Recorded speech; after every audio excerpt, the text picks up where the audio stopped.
Hello, hello, and welcome to today's family program. I'm Dr. Kitcher, and it's always a joy for us to be here with you. I'm so glad that today we have another opportunity to enrich ourselves in knowledge and also share best ideas as far as our relationship with other people on this planet is concerned. I would like, especially those who are here for the first time, to know that this program is built one on the other. So I encourage everybody to go watch the previous program so that you'll be abreast with what is going on here. For everyone else, I would also encourage you to like this channel and also share the link with friends so they can join you in watching. This is so important for us. Why? Because what we have here, we want as many as possible to, get access to it. Share with friends, invite others, tell them about it, which other platforms you are on. You can always make sure you inform them about this, and we will really be appreciative of that. Thank you so much. So today we are continuing, but as you know, we are looking at the series of working in teams, and we have talked about the stages of development of teams. We said, first of all, there is the forming stage, there is the storming stage, there is the norming stage, which we looked at last week. And today we are going to continue to look at the performing stage. The performing stage. Now the group has been formed. The group has formed on what matters. The group is now in a norm, and now it is time for action, performance time. At this time, team members have gained insight of what it is that they have to do.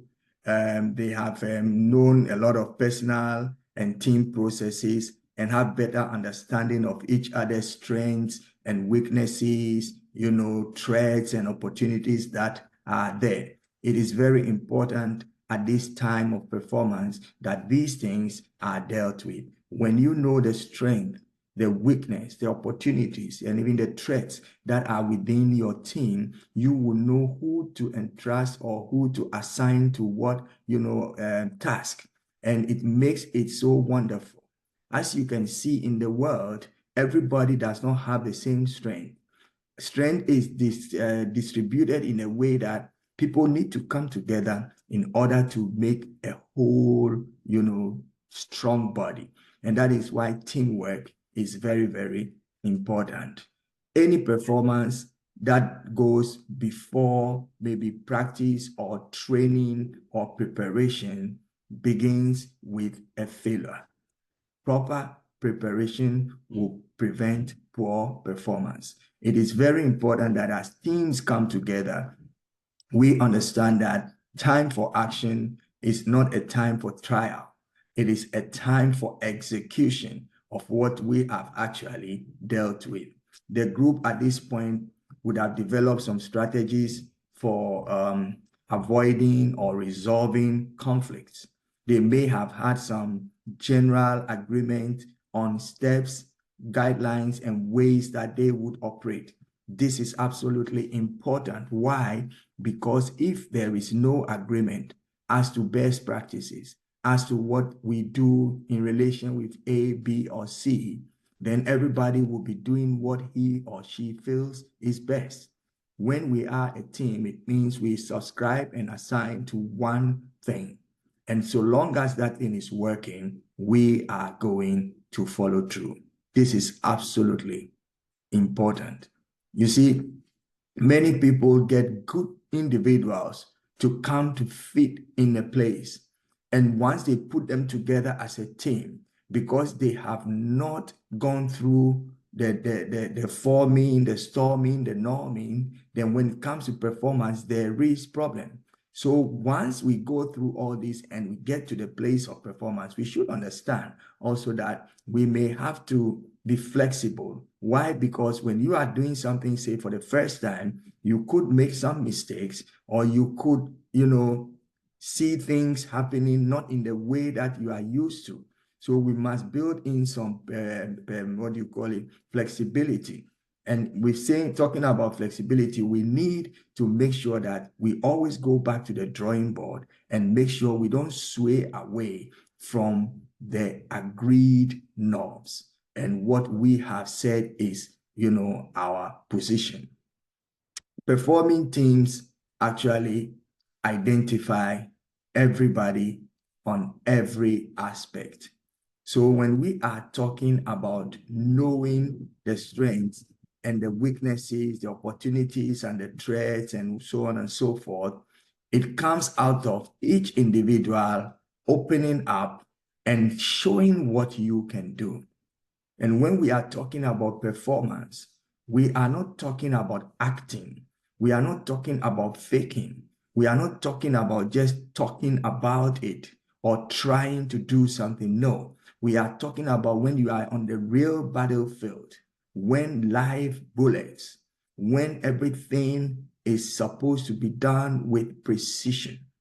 So don't be in a hurry to get into the performing stage. Before you get into performance, make sure you are truly formed. Make sure you have stormed every place that needs to be stormed to know that you are in the right place. Also, make sure that there is a normalization of understanding, attitudes, and everybody is clear with the task at hand and understands the vision ahead. This is when you can step out beautifully into performance. Many people start performing and then they realize they have missed something. And on the stage, there is no time to go back, retrain, and reappear. You don't have a second chance to make a first impression. So I want you to understand that in life, teams are necessary. But team is not just getting people together. It is getting like-minded people who have agreed to subscribe to one task and commit to serve and impute that that task is achieved. They will learn, they will go through the high and the low, and they will never give up. Well, this is today's family program. I'm Dr. Albert Kitcher. And we will get back to you next week. But before then, I want you to know that as a team player, remember, performance opens you up to the wider world. So don't give up. Get yourselves ready. I hope by now you know where you are, at least in the stages of development of yourself, your team, and your life. Be a team player. Don't be an outsider. I wish you all the best until I see you again next week. Remember, we are here to make a difference. We are not here to occupy space. Let performance be done at the right time with the right purpose. See you next week. And this has been your favorite program, Today's Family. And I'm Dr. Albert Kitcher. See you next week. Bye-bye.